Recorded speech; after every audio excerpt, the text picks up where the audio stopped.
사랑하는 성도 여러분, 오늘도 주님의 은혜 가운데 평안하셨습니까?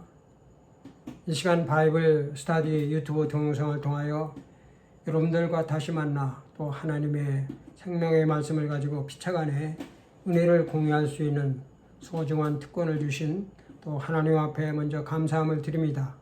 이 시간에도 우리를 위해서 예비하신 하나님의 풍성하신 은혜가 말씀을 사모하는 여러분 각자에게 충만하게 임하시기를 간절히 기대하면서 오늘의 바이블 스터디를 시작하도록 하겠습니다. 기도하시겠습니다. 나는 길이요 진리요 생명이니 나로 말미암지 않고는 아버지께로 올 자가 없느니라 말씀하신 살아계신 주님, 주님의 그 풍성하시고도 기쁘신 은혜 가운데 또 우리의 모든 한날의 범사를 지켜 주심으로 말미암아 아침 시간부터 저녁 이 시간까지 또 우리의 주어진 삶의 현장 속에서 땀 흘려 수고하게 하시고 또 성실하게 일함으로 또 믿지 않는 자들의 본인에게 또 하루의 삶을 주장하여 주심을 진심으로 감사합니다. 이 시간에도 하나님의 은혜를 기억하면서 또 말씀을 배우고자 이 시간 저희들 모였습니다. 진리의 성령께서 우리의 마음을 열어 주심으로 말미암아 정말 우리가 하나님의 말씀을 배울 때에 그 말씀을 잘 깨달아 알게 하시고 가르치시고 또 진리의 길로 인도하여 주심으로 말미암아 말씀 안에서 사랑하는 성도들이 믿음이 잘 성장해서 또 하나님의 교회를 위해서 귀하게 쓰임받는 일꾼들이 될 수 있도록 축복하여 주옵소서. 예수님의 이름으로 감사하며 기도합나이다. 아멘.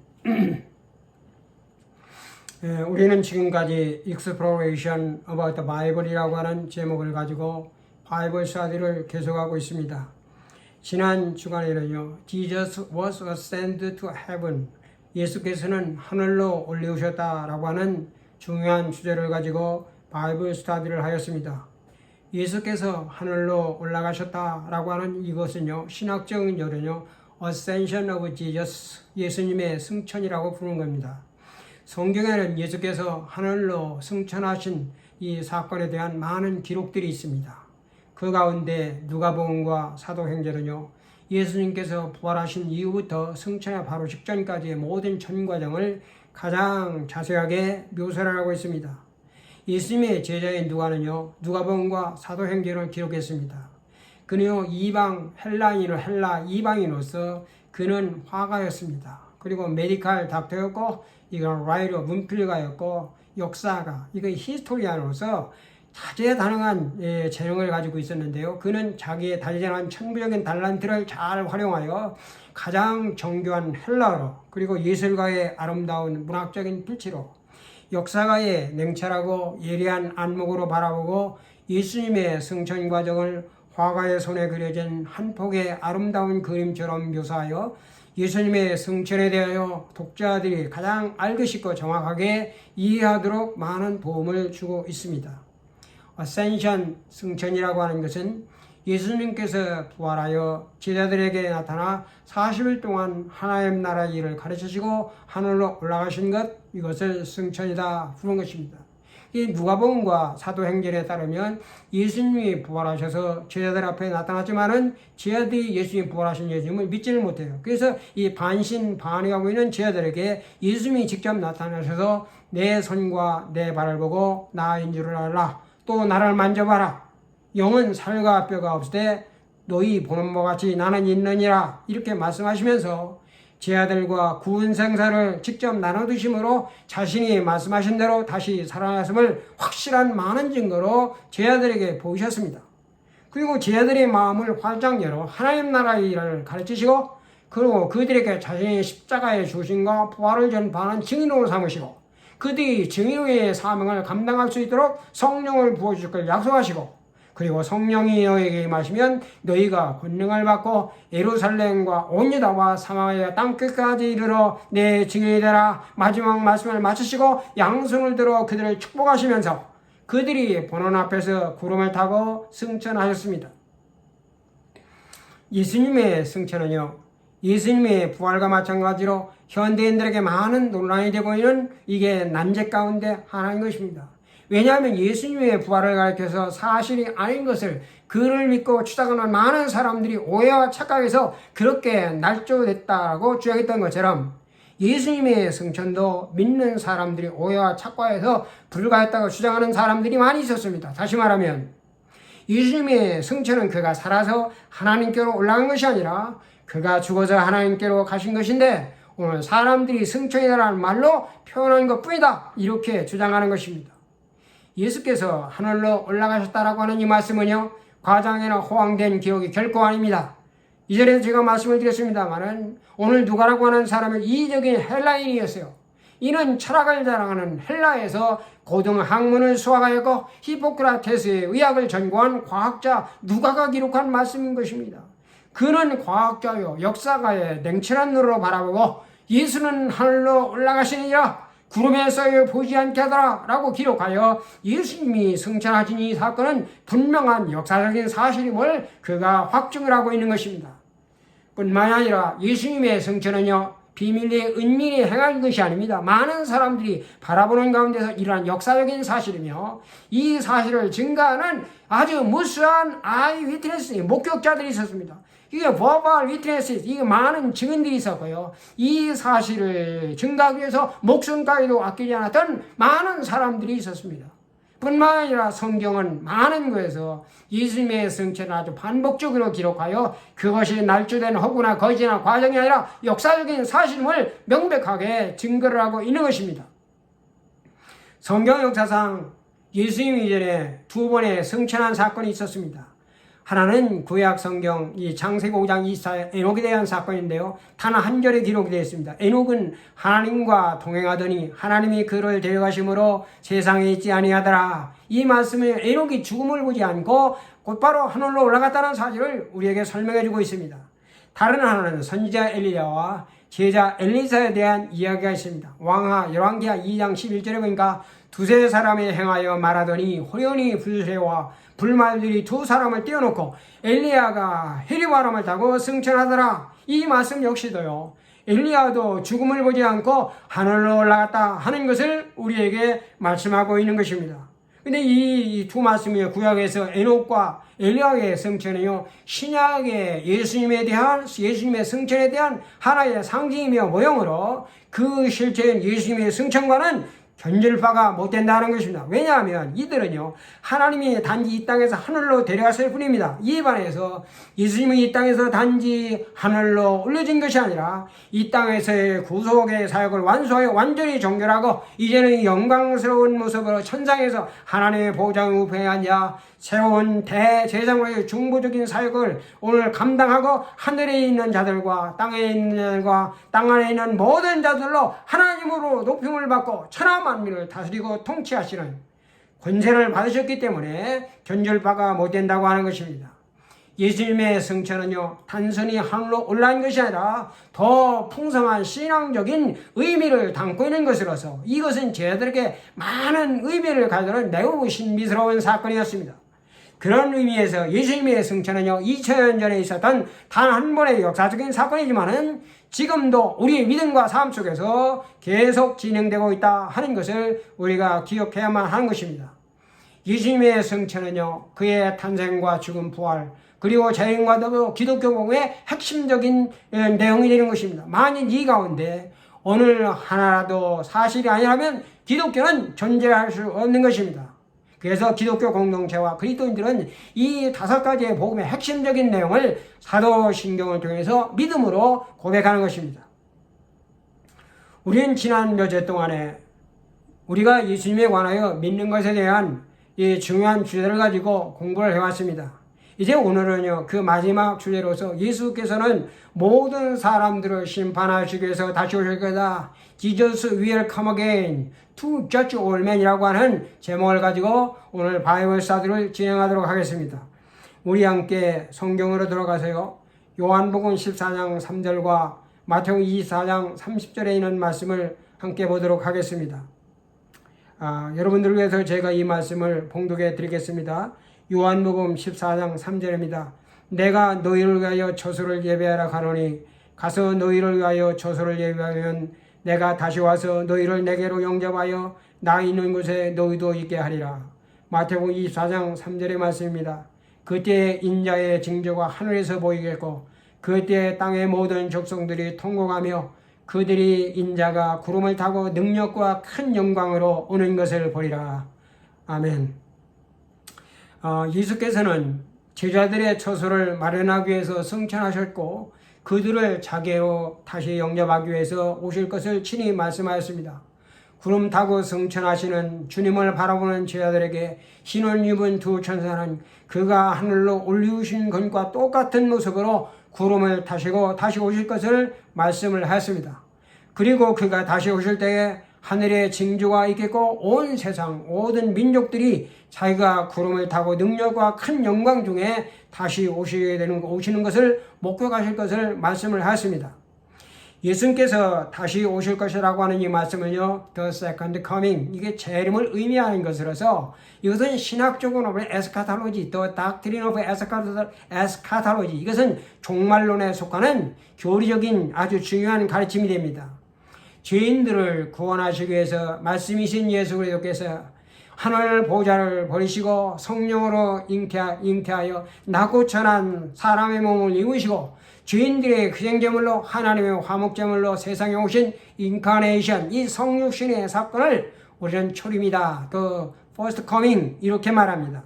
그리고 죽은 자들과 살아있는 모든 자들을 심판하여 주를 믿는 자들을 새하늘과 새 땅인 영원한 천국으로 데려가기 위해서 심판해 주 영광의 주로 세상에 다시 오실 사건을 가리켜 우리는 Second Coming, 이것을 재림이라 이렇게 말하는 것입니다.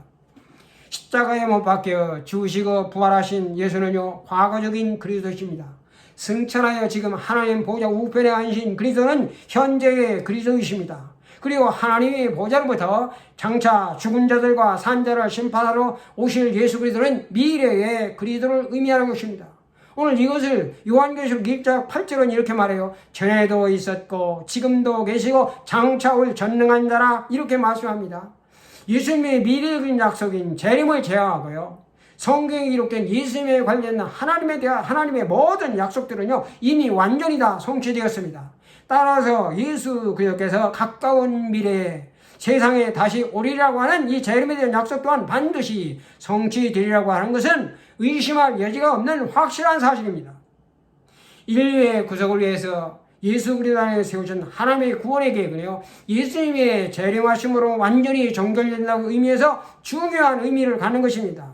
예수님은 자신의 지상사역인 성육신과 그리고 십자가에 죽으신 부활하심, 그리고 승천 이후에 천상사역인 믿는 자들을 위한 중보적인 대제사장적인 사역을 통해서 인간의 구원을 완전히 성취하였습니다. 그러나 이 모든 사역은요, 예수님의 재림하심으로 최종적으로 완전히 종결돼야 하는 것이기 때문에 예수님의 재림이 없다면 이 모든 것들은요 의미가 없게 된다는 것입니다. 예수님의 재림이 없다면 우리의 믿음의 궁극적인 소망인 영원한 천국과 새하늘과 새 땅에 들어가지 못하고 우리는 여전히 이 세상에 머물게 된다 하는 것입니다. 예수님의 재림은 아직 실현되지 않은 미래적인 사건으로 이것은 종말론, 에스카탈로지라 이렇게 말하는 것입니다. 이 에스카탈로지, 종말론이라고 해서 인류의 역사의 마지막, 다시 말해 세상 끝날에 있을 일들에 대한 기록으로 가르침으로 지구가 멸망하는 날, 지구 멸망의 날, 이것이 에스카탈로지, 종말론이라고 하는 것입니다.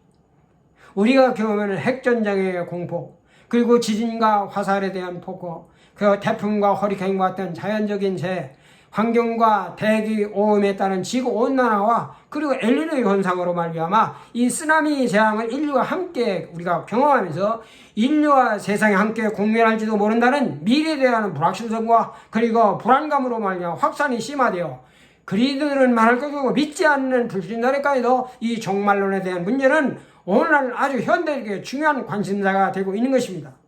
뿐만 아니라 세상 끝날에 있을 우리 주님의 재림은 하나님만 알 수 있는 고유한 영역임에도 불구하고 아무도 예견할 수 없음에도 불구하고 거짓 예언자들과 재림 안식일교회 교주들, 그리고 다미 선교회 같은 기독교 사이비 이단들, 특히 혹은 그릇된 종말론적인 신앙을 가진 기독교 목사들까지도 사람들의 불안한 심리를 악용하여 예수님의 재림에 대한 잘못된 예측불허의 예언으로 불건전한 극단적인 종말관에 심취하게 하여 가정과 개인의 파탄은 물론이고 많은 사회적인 물의를 일으켜 그에 따르는 부정과 함께 그의 노래의 삶에 아주 부정적인 영향으로 작동을 하고 있습니다.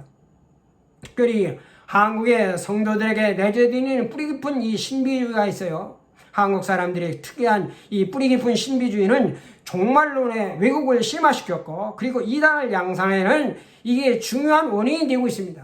교회에 만연되고 있는 이 엉터리 예언들, 비신앙적인 신요와 입신과 투시와 방언통역과 혹은 직통계시 같은 절대적으로 근절되어야 하는 것으로 이것들에 대한 각별한 주의가 요청이 된다 하는 것입니다.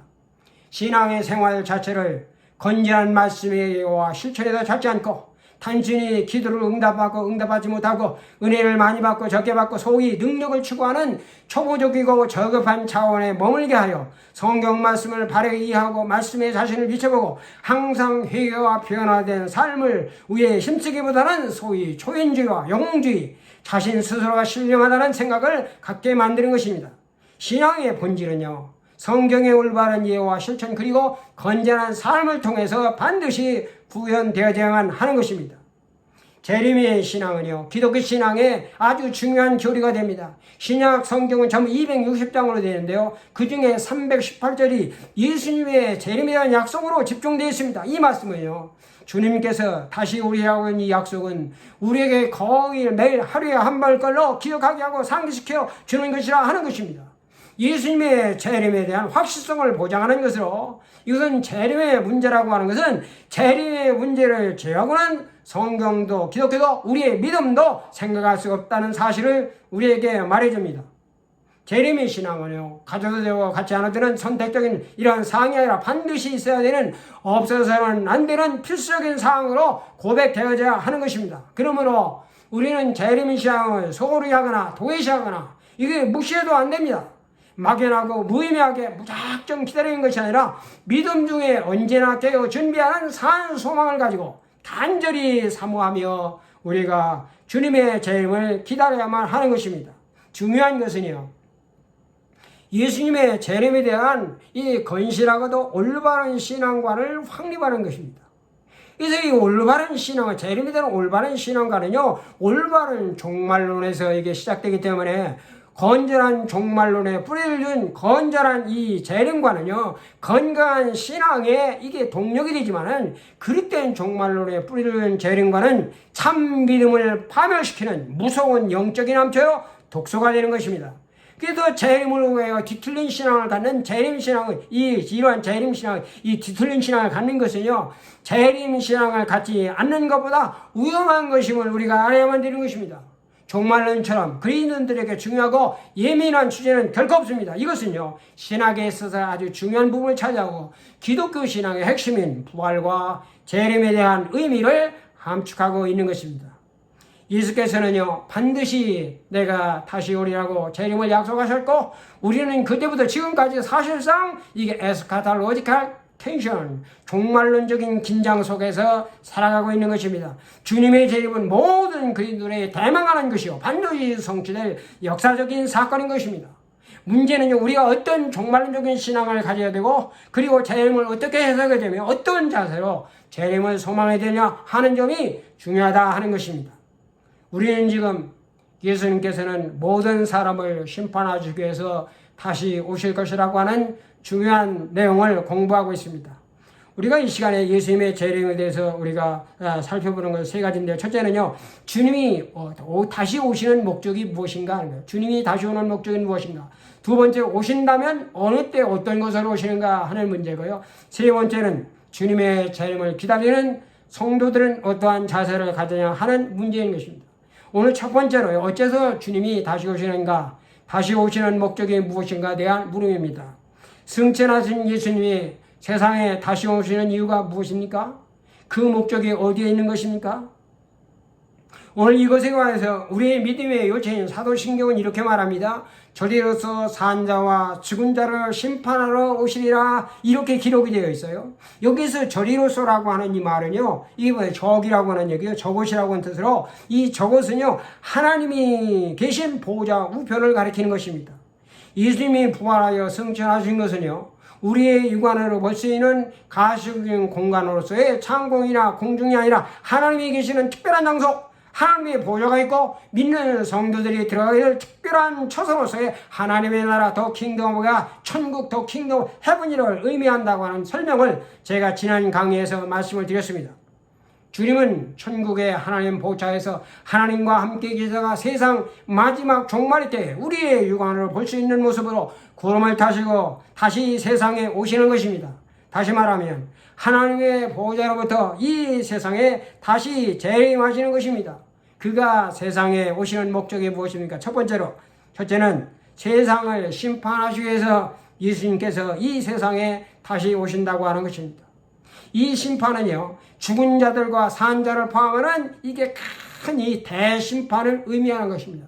여기에서 죽은 자라고 하는 것은 인류 역사가 시작된 이후로부터 주님이 오시는 그 순간까지 이 죽은 자들을 가리키는 것이고요. 산 자라고 하는 것은 주님이 재림 시에 이 땅에 살아있는 자들을 의미하는 것입니다. 그래서 히브리서 9장 27절에 말하는 것처럼 한 번 죽는 것은 하나님께 정하신 것이요. 그리고 그 위에는 심판이 있으리라는 말씀처럼 하나님은 우주 만물의 창조자요 인간의 역사와 삶의 주관자로서 아담부터 그리고 세상 끝날까지의 모든 인류를 하나님께서 심판하신다 하는 것입니다. 예수님이요 징벌받아야 마땅한 악한 자들이 출세하고 번영하며 그리고 승승장구하게 되어요. 오히려 축복받아야 선한 자들이 핍박받고 고난당하는 불합리하고 불공정한 세상을 심판하여 하나님의 공의와 정의를 똑바로 세우기 위해 다시 이 세상에 오실 것을 복음서에서 자주 말씀하였습니다. 그래서 마태복음 25장 31절부터 46절에 보면 재림하신 주님이 영광의 보좌에 앉아 전 세계 모든 민족을 그 앞에 모으고 양과 염소로 구분하여 그들의 행위에 따라서 영벌과 영생으로 심판하는 모습을 우리에게 보여주고 있습니다. 마태복음 16장 20절에 보니까 인자가 아버지의 영광으로 그의 천사들과 함께 오리니 그때에 각 사람의 행한 대로 다 갚아주리라 말씀하셨고, 마태복음 19장 28절에 보니까 인자가 자기 영광의 보좌에 앉을 때 나를 쫓는 너희도 12보좌에 앉아 이스라엘 12지파를 심판이라고 말씀을 하였습니다. 솔로몬도 전서 12장 14절에 보니까 하나님께서 우리의 모든 행위와 모든 은밀한 일을 선악간에 심판하실 것을 말씀하고 있는 것입니다.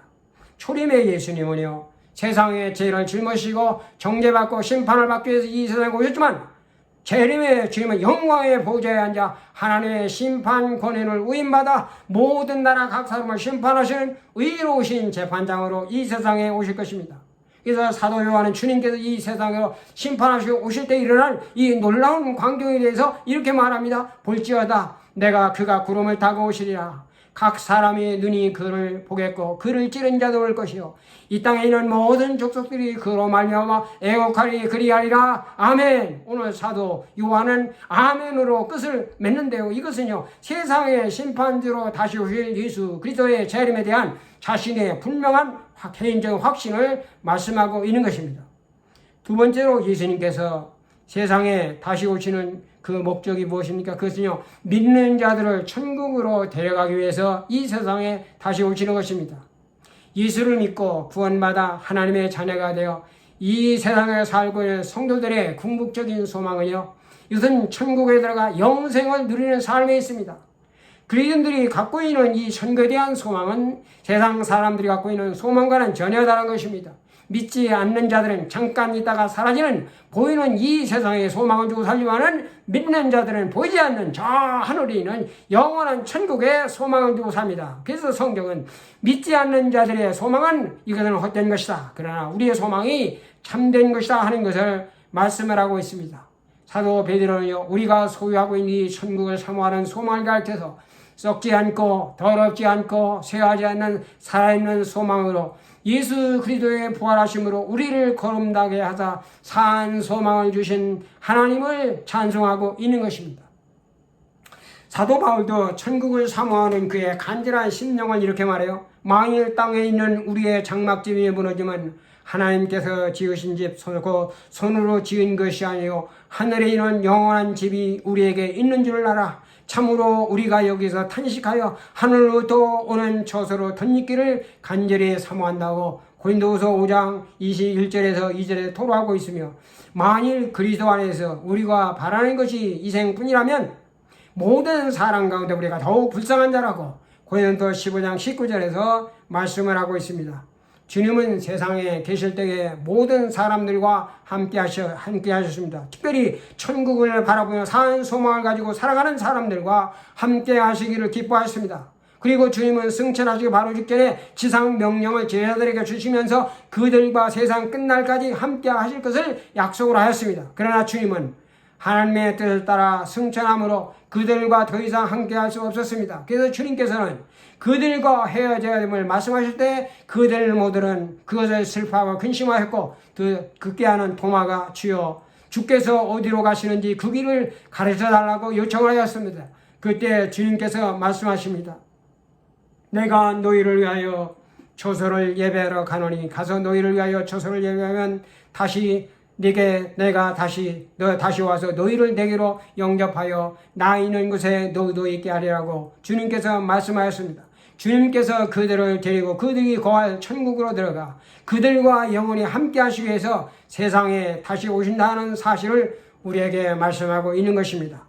주님은 사한 소망 중에 주님의 재림을 학수고 대하는 성도들, 택하심을 입은 사람들, 구속함을 입은 자들을 영접하기 위해서 천군 천사들과 함께 하나님의 나팔소리와 함께 하늘로부터 강림하셔서 그리스도 안에서 죽은 자들을 일으키시고 살아있는 자들과 함께 그들을 공중으로 끌어올려 주를 영접하게 하여 약속하신 천국에서 영원히 그들과 함께 하실 것입니다.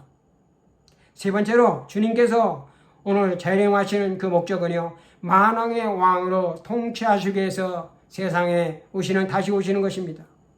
인류를 죄악에서 구원하신 예수님이요, 전 세계 모든 민족 각 사람들로 존귀와 영광과 찬송과 경배를 영영 세대도록 받으시기에 지극히 합당하신 만왕의 왕이요 만유의 주가 되는 것입니다.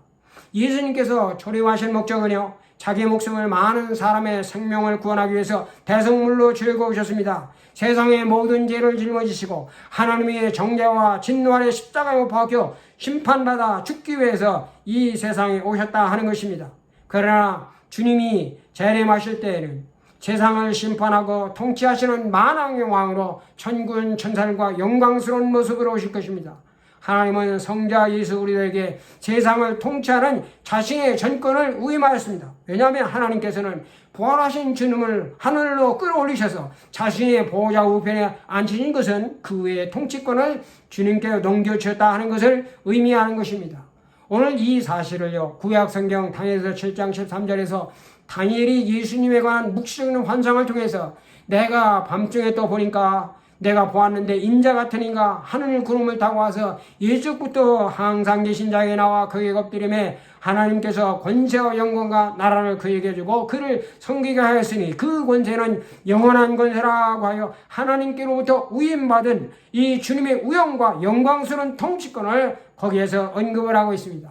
마태복음 28장 18절에도 보니까 예수께서 나와 이르시되 하늘과 땅의 모든 권세를 내게 주셨으니라고 하여 하나님께서 자기에게 천하를 다스리는 통치권을 주셨음을 말씀하고 있는 것입니다.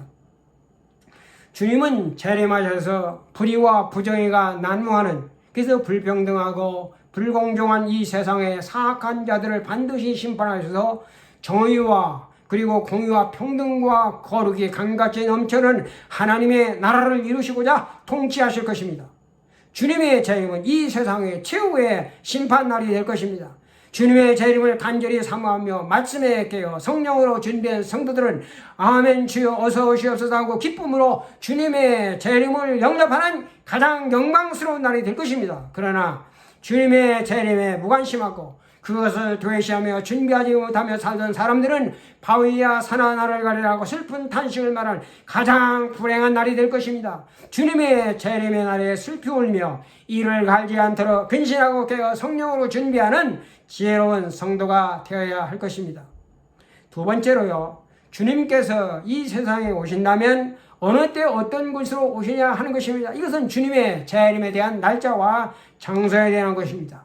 예수님이 오신다면 언제 오시냐는 재림의 시기에 대한 문제는요, 지난 2000년 동안에 모든 성도들이 끊임없이 알고 싶어 했던 문제 가운데 하나가 이게 주님의 재림의 시기에 대한 문제라고 하는 것입니다. 내가 속히 오리라 주님이 주신 이 말씀처럼 초대교회에서는 예수님이 금방 오실 줄 알았어요. 금방 가까운 시일에 오실 줄 알아. 이렇게 믿고 있었습니다. 그래서 어떤 사람들은 결혼도 하지 않고 오늘 주님의 재림을 기다렸다는 것입니다. 오늘 초대교회가 이렇게 믿었던 것은요, 로마 제국의 극심한 종교적인 핍박과 박해 아래 그들이 처한 극한 고난의 상황이 어쩌면 그들로 하여금 재림에 매달리게 하지 않았을까는 측면이 없지 않았음을 우리가 추측할 수가 있게 됩니다. 지상의 성도들이 내가 속히 오리라는 주님의 약속을 기다린 지가 벌써 2000년의 세월이 지나왔습니다만은 아직 오시지 않았습니다. 그래도 주님이 돌아오신다고 불평하는 자들이 있었어요. 그 주님이 오시는 건지 안 오시는 건지 이거 재림에 무관심하고 그리고 이게 무감각한 사람들이 있었어요. 혹은 주님은 오는 것인지 오지 않는 것, 주님이 오시는 건지 아니면 거짓말인지 아주 의심하는 사람들도 있었다고 하는 것입니다. 그러나 주님께서 속히 오실 것이라고 하는 것에 대한 초대교회의 이러한 믿음은요, 그들의 잘못된 종말관과 해석의 오류에서 비롯된 것으로 많은 신앙적인 부작용을 초래하였습니다.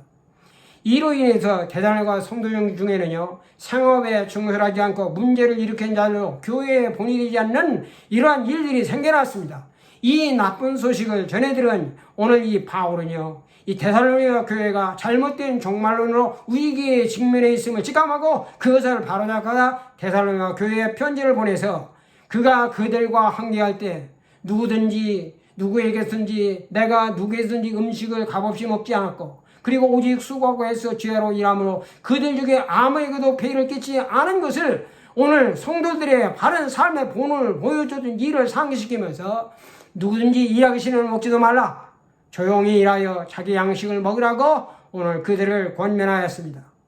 오늘날에도요, 극단적인 재림 신앙에 몰입된 사람들이 주님의 재림을 준비한다고 하여 가정을 버리고 그리고 직장을 포기하고 재산을 정리하여 산속으로 들어가 집단 생활을 함으로 교회적으로 사회적으로 부정적인 무리를 일으키는 자들이 많이는데 오늘 이것을 우리가 특별히 경계를 해야 되는 것입니다.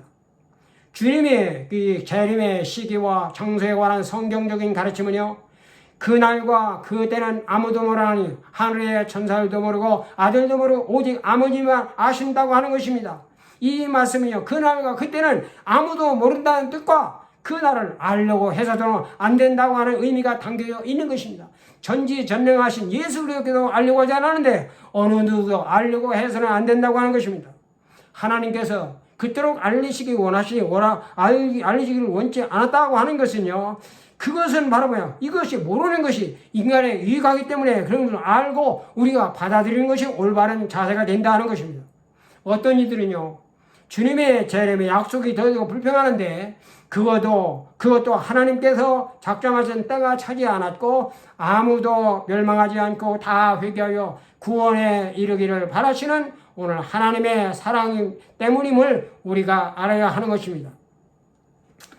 재림에 관한 종말론적 신앙에서 견지해야 될 요점은요, 재림의 시기가 아니라 재림의 사실에 있다는 사실을 우리가 놓쳐서는 안 된다는 것입니다.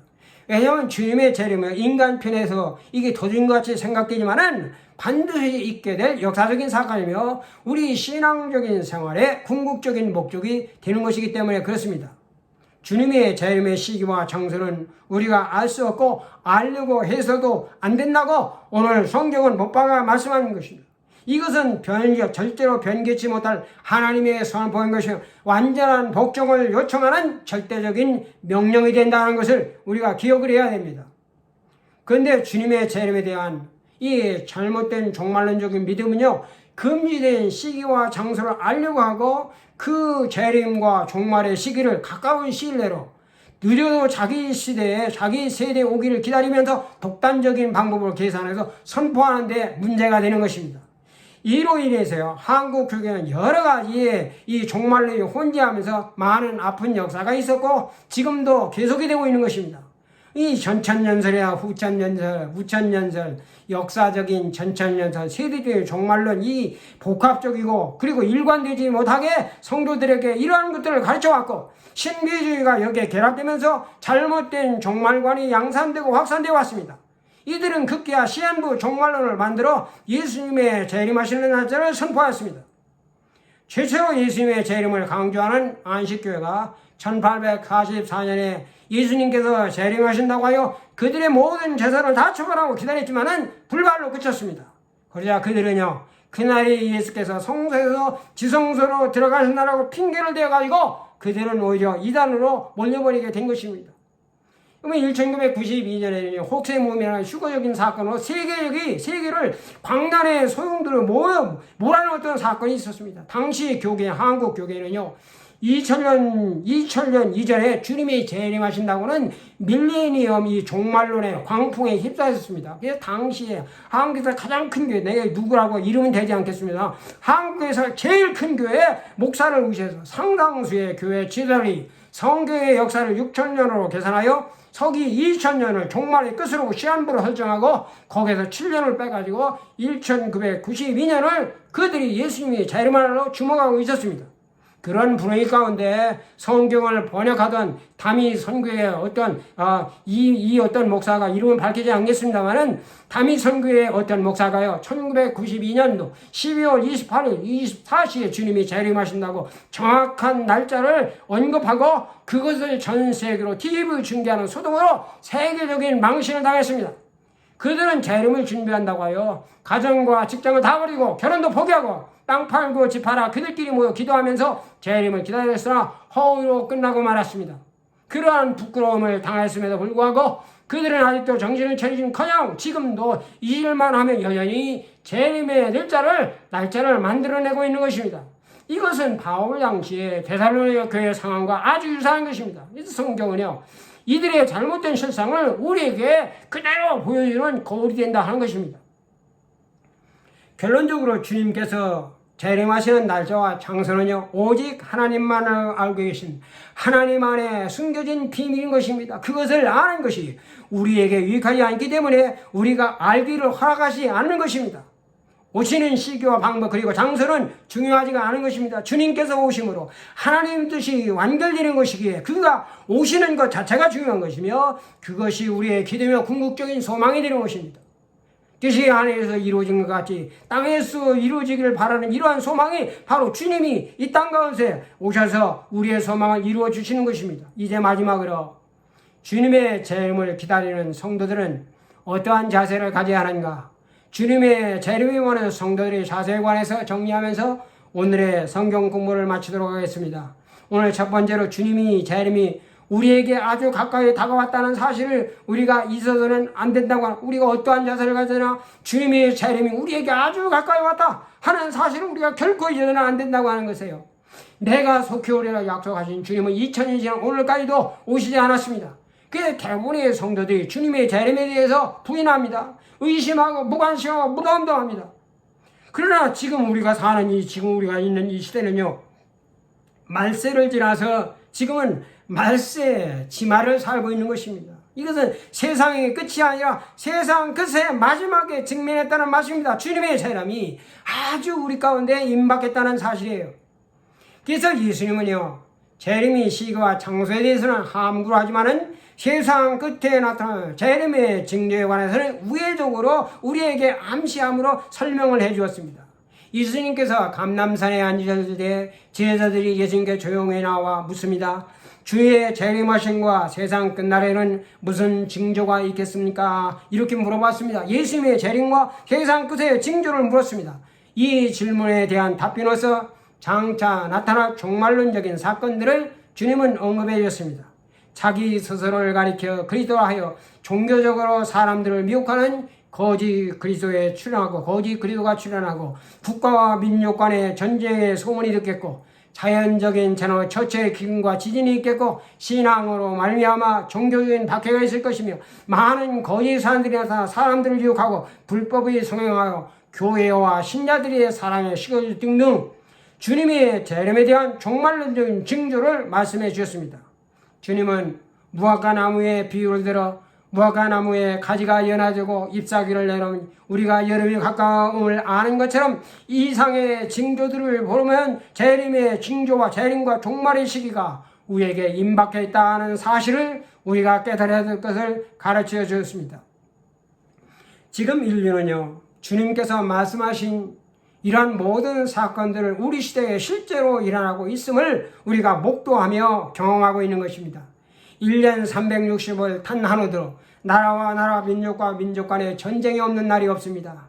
세계 전체에 일어나는 지진에 대한 소문, 화산에 대한 폭발, 인구 폭발로 인한 자연에 대한 공을, 그리고 환경과 대기 오염에 따른 자연재해와 기근, 종교 간의 갈등과 분쟁, 핵전쟁으로 인류가 공멸할지 모른다고 하는 두려움과 공포로 이전 세대가 경험하지 못한 종말에 대한 시대적인 징조들이 점점 증폭되어 감을 보면서 예수님의 약속하신 재림이 이제 아주 우리 앞에 가까이 왔다고 하는 사실을 우리가 깨달을 수가 있는 것입니다.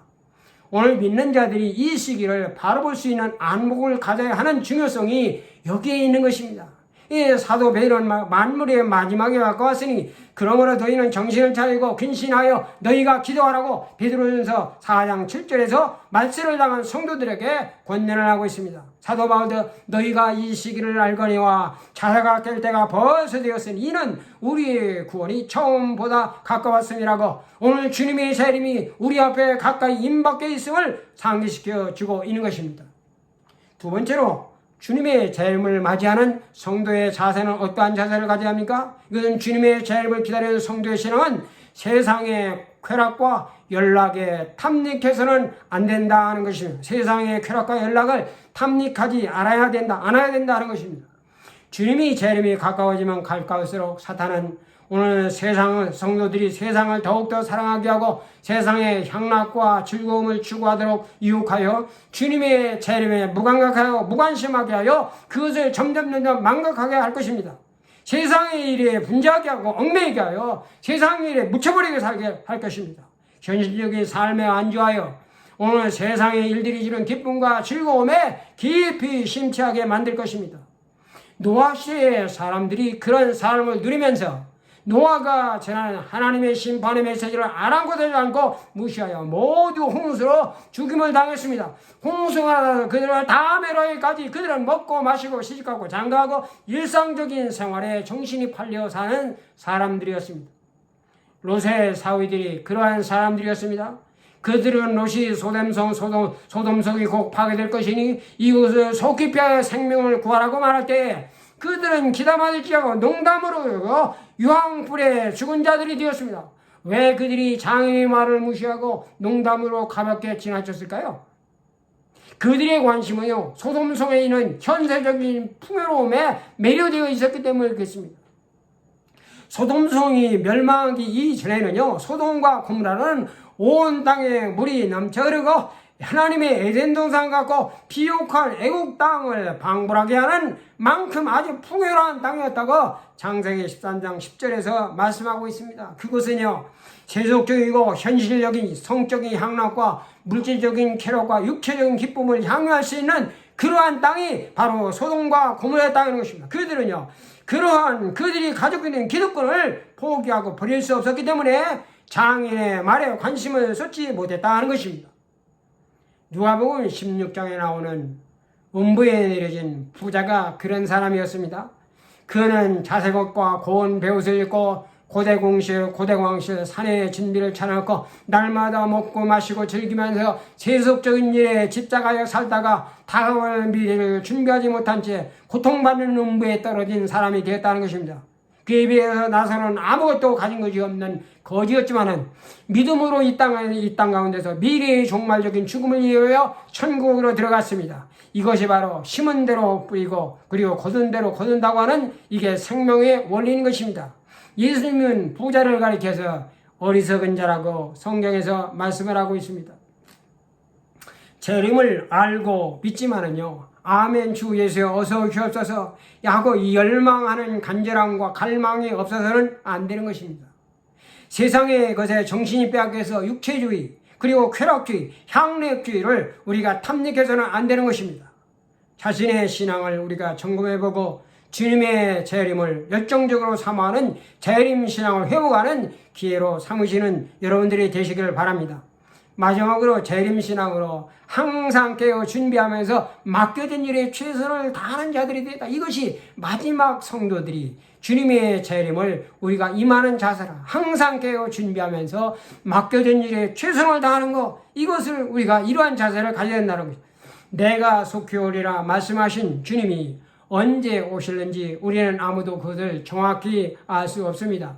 알려고 해서도 안 되는 것이며 무관심해서도 안 되는 것입니다. 이것에 대한 주님의 유일한 충고는 오직 세 단어입니다. 그러므로 깨어있으라. Therefore keep watch라고 해요. 오직 영어에서 세 단어를 말하는데요. 여기서 therefore라고 해요.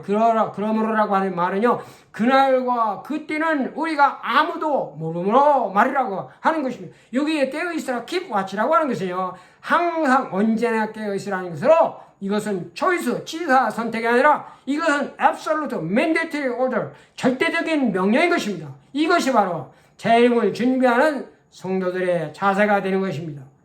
왜 우리가 항상 깨어서 주님의 재림을 준비하고 있어야 되는지에 관해서 주님은 맷돌질하는 두 여자와 밭에서 일하는 두 남자, 도둑을 지키는 주인, 그리고 10 처녀에 비유된 말씀으로 우리에게 설명을 했습니다. 여러분, 그것은요, 우리가 주님이 재림의 시각을 정확히 알지 못하기 때문이라고 하는 것입니다. 주님은 깨어 준비하는 자들을 가리켜서 충성되고 지혜 있는 종으로 이게 복 있는 자라고 말씀하시고, 주인이 더디 오시리라 생각하여 주인의 오심을 준비하지 않은 자들을 가리켜서 악한 종으로 어미 때리고 형벌하여 처하여 슬피 울며 이를 갈리라고 주님께서 말씀을 하였습니다. 주님의 재림은요, 호련히 갑자기 예기치 않은 때에 임하시기 때문에 우리가 항상 깨어 준비하고 있어야 되는 것입니다. 이거 써더니 갑자기, all of the sudden, 이게 갑자기 임하기 때문에 우리가 항상 깨어 준비해야 한다는 거예요. 사도 바울은요, 재림의 시기와 때를 맺는 이 데살로니가 성도들에게 주님의 날이 도적같이 이르리라, 데살로니가전서 5장 1절에서 2절의 말씀으로 대답합니다. 그리고 이렇게 말해요. 그들이 평안하다 평안하다 안전하다 안전하다 할 때 임산한 여자가 해산의 고통이 이름과 같이 멸망이 갑자기 그들에게 이르니 결코 피하지 못하리라, 이렇게 말씀하였습니다. 주님은 도덕같이 해산의 고통이 이름같이 남모르게 은밀히 예기치 않은데 갑자기 임하시는 것입니다. 우리는 언제나 깨어 주님의 재림을 준비하되 맡겨진 일에 성실하게 충성스럽게 최선을 다하는 자들이 되어야 하는 것입니다. 그것이 이 재림신앙에 임하는, 오늘 주님의 재림신앙에 임하는 성도의 올바른 자세가 되는 것입니다. 그릇된 재림신앙에 심취된 오늘 초대교회 일부 성도들의 생업과 그리고 결혼을 포기하고 극단적 종말론에 못된 현대 사이비 집단들이 가정과 직장을 버리고 재산을 정리하면서 현실 도표적인 생활을 하는 그러한 행위는 결코 용납해서는 안 되는 것입니다. 내일 지구에 종말이 온날지라도 나는 오늘 한 그루의 사과나무를 심겨 날아간 어느 철인의 말처럼 내일이 하나님의 심판날로 주님이 오신다 할지라도 오늘 우리에게 맡긴 일을 성실하게 감당하면서 주님의 재림을 갈망하며 기다리는 자들이 되어야 한다는 것입니다. 내가 속히 오리라 약속하신 주님은 우리를 영접하여 천국으로 데려가기 위해 구름 타시고 천사의 호령과 하나님의 나팔소리와 함께 영광스러운 만왕의 왕으로 이 세상에 다시 오셔서 천하만국 모든 민족을 통치하실 것입니다. 약속하신 대로 주님은 다시 오실 것입니다. 아멘. 주여 어서 오시옵소서. 오늘 또 바이블 스터디에 참석하신 모든 분들의 내가 속히 오리라 약속하신 우리 주님의 은혜와 축복이 함께 하시기를 축원합니다. The grace and the blessing of the Lord promise that I am coming soon. Be with everyone who takes part in this Bible study in Everlasting Gospel Church of the Nazarene. Thank you so much. See you next week.